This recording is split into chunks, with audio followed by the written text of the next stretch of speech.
de l'ascension de Jésus au Père à la mission de l'Église sur terre. Mes frères, mes sœurs bien-aimés, l'ascension de Jésus à Jérusalem marque la fin de sa vie sur terre, la fin de sa mission.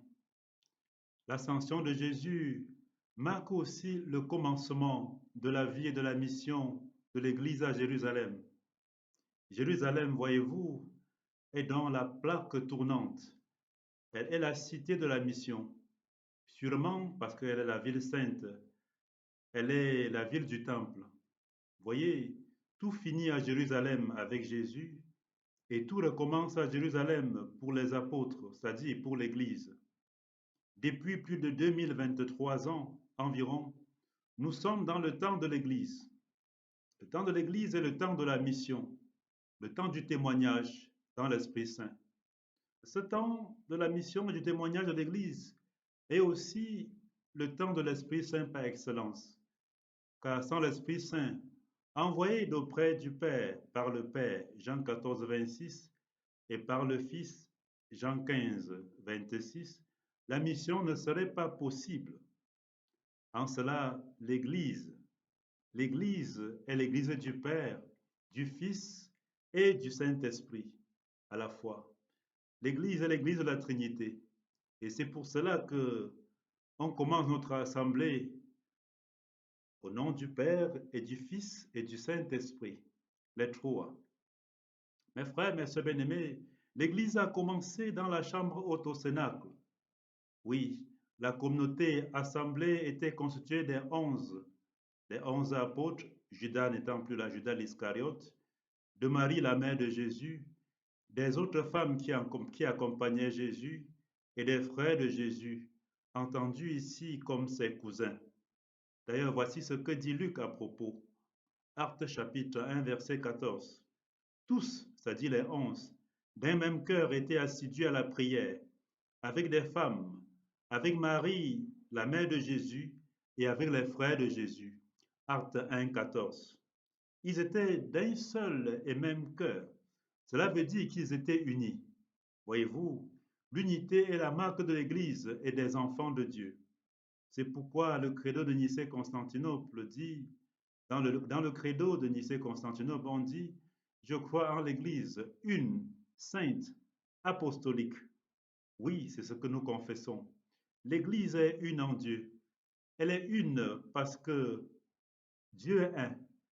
Elle est une parce que celui qui fait le nombre, qui fait son nombre sur terre et son existence sur terre est un. On aurait beau avoir beaucoup d'églises catholiques, orthodoxes, pentecôtistes, protestantes, diversifiées, mais toutes sont une en Dieu. Oui, elles sont une en Dieu qui fait leur existence. Dieu le Père, le Fils et l'Esprit Saint. Elle est diversifiée, certes, dans les quatre coins du monde. Cependant, elle confesse le même Dieu, la même foi, la même espérance, la même charité.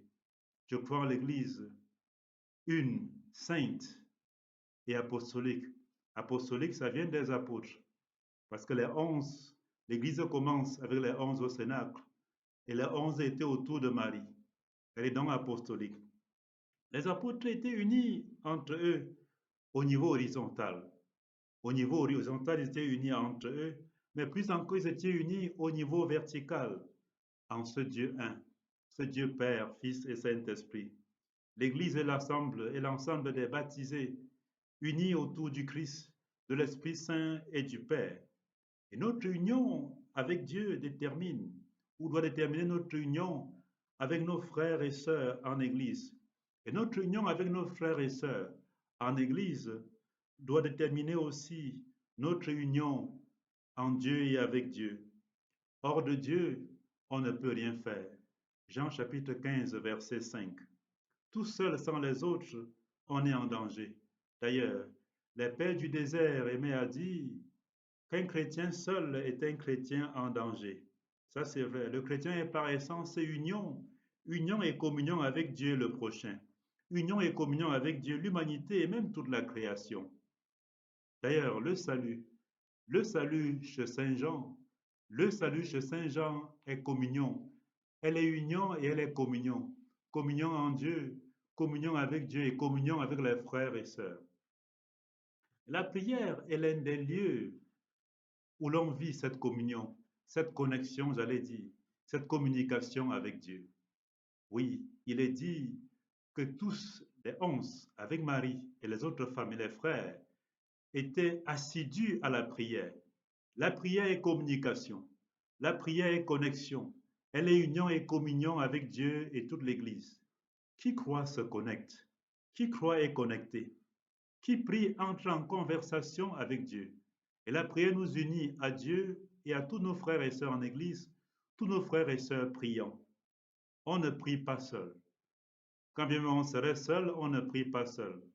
Luc dit bien que les apôtres étaient assidus. Ils étaient assidus à la prière avec Marie, avec les femmes chrétiennes et avec les frères. Ils priaient avec Marie, nous rappelle Luc. Cette paroisse s'appelle la paroisse Marie-Reine de la Paix. La basilique de Mvolier s'appelle basilique Marie-Reine des Apôtres. Et c'est de ce passage de Actes chapitre 1, 14, que ce nom est tiré, Marie-Reine des Apôtres. Parce que les apôtres priaient avec Marie, pourrait-on dire autour de Marie, dans la chambre, dans le cénacle. Tout ceci fait penser à la prière mariale, à la prière avec les saints, à la prière, oui, avec les saints et les saintes de l'Église. Oui, prier avec Marie. Les apôtres priaient avec Marie. Il y a des gens qui nient, qui refusent ou qui ont de la fureur contre cette prière.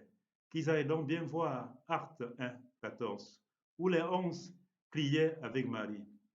Les 11 priaient assidûment avec Marie, la mère de Jésus, les femmes de la compagnie de Jésus et les autres.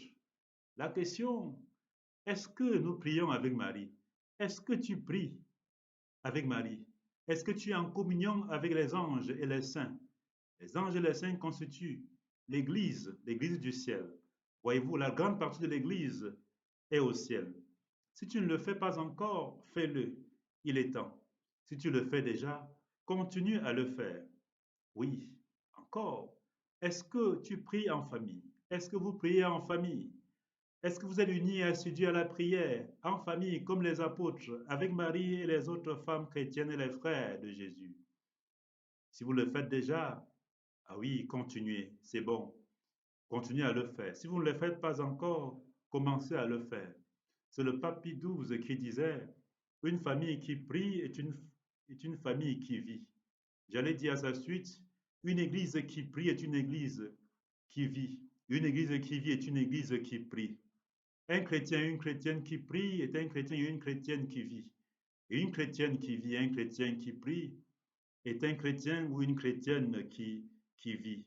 Oui, on vit aussi par la prière, qui est aussi comme l'essence de notre vie chrétienne, l'essence de notre pèlerinage, de notre marche vers le Seigneur. Soyez donc des églises, soyez des petits cénacles, soyez des petits sanctuaires de Dieu dans vos familles. Oui, d'ailleurs, la famille est dite église domestique. Oui, la famille est dite église domestique. Tout commence là. Vous êtes dans des nouvelles Jérusalem, des nouvelles cités de la mission. Vous êtes des petites chambres hautes où l'Esprit Saint vient prier en nous, où il vient prier en vous et pour vous. Hein. Saint Paul dit que l'Esprit Saint prie en nous, nous qui ne savons pas prier, par des cris, des gémissements inexprimables. Oui, c'est ce qu'il dit, Romains chapitre 8, verset 26. Soyez dans ces maisons de Dieu, soyez dans ces maisons de prière, soyez dans ces églises, avec Marie, avec les anges, avec les saints. Mes frères, mes sœurs bien-aimés, Jésus était un homme de prière. Voyez-vous, avant de passer de ce monde à son Père, Jésus fit une prière d'adieu. Et cette prière est contenue dans Jean. Tout Jean chapitre 17, c'est la prière de Jésus. Cette prière est dite la prière sacerdotale ou encore la prière du Fils bien-aimé. Et Jésus commence sa prière les yeux levés au ciel et dit, Père, l'heure est venue, l'heure est venue, glorifie ton Fils afin que le Fils te glorifie. Jean 17, chapitre 1. Il dit encore, moi, j'étais glorifié sur terre en accomplissant l'œuvre que tu m'avais confiée à faire. Jean chapitre 17, verset 4. Jésus demande donc par cette prière d'être glorifié après sa mission sur terre. Il demande la résurrection en fait ici.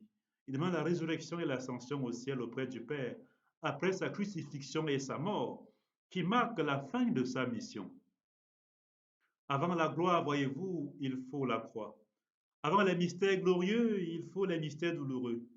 Avant le dimanche saint de la résurrection, il faut passer par le vendredi de la croix, le vendredi saint. Avant le salaire, il faut la sueur. Oui, l'être humain d'ailleurs mangera à la sueur de son front. Genèse 3. Avant le résultat, il faut le travail. Avant le succès, il faut le combat. Avant le couronnement, il faut l'effort. Avant l'élévation, il faut l'abaissement.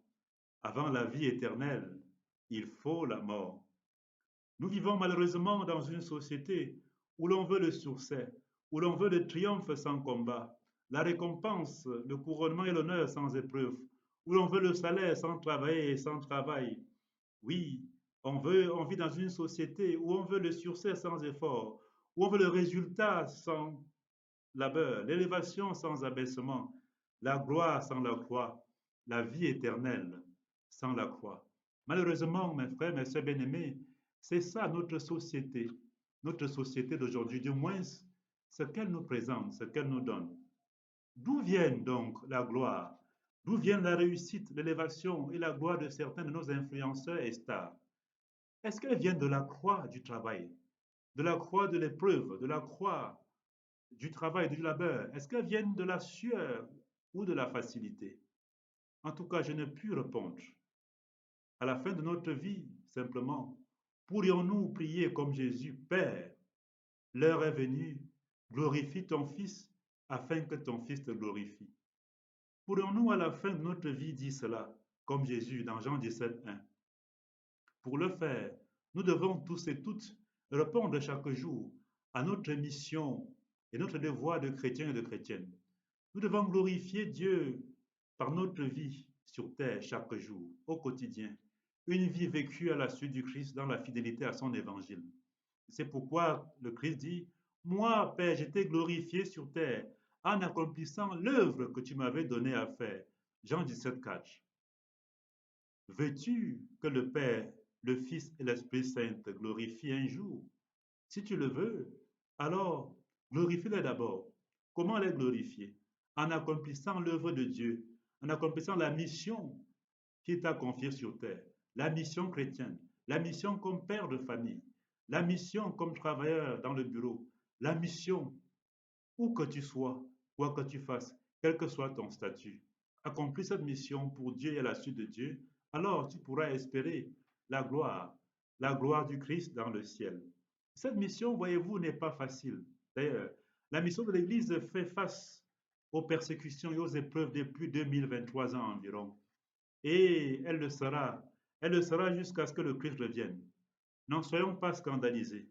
Ne soyons pas scandalisés par ces persécutions, par ces épreuves. Au contraire, réjouissons-nous plutôt. Vous voyez, le nom, le nom cher de chrétien que nous portons connaît des épreuves. Oui, ce nom connaît des mystères joyeux, des mystères lumineux, des mystères douloureux et des mystères glorieux.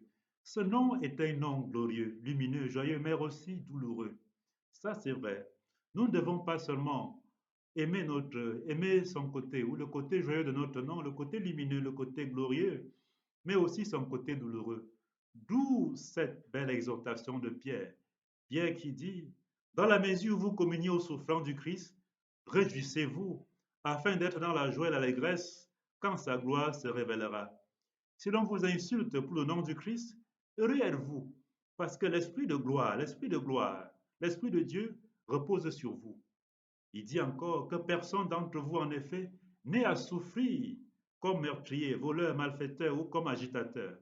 Mais si c'est comme chrétien, qu'il n'ait pas de honte et qu'il rende gloire à Dieu pour ce nom-là, le nom de chrétien. Être chrétien, mes frères, mes sœurs bien-aimés, vaut de l'or dans le monde entier. Mais cet or, la pureté de cet or passe par le feu des épreuves, le feu des persécutions du monde. Mais tout ceci pour notre glorification dans le Christ. À lui la gloire pour les siècles des siècles. Amen.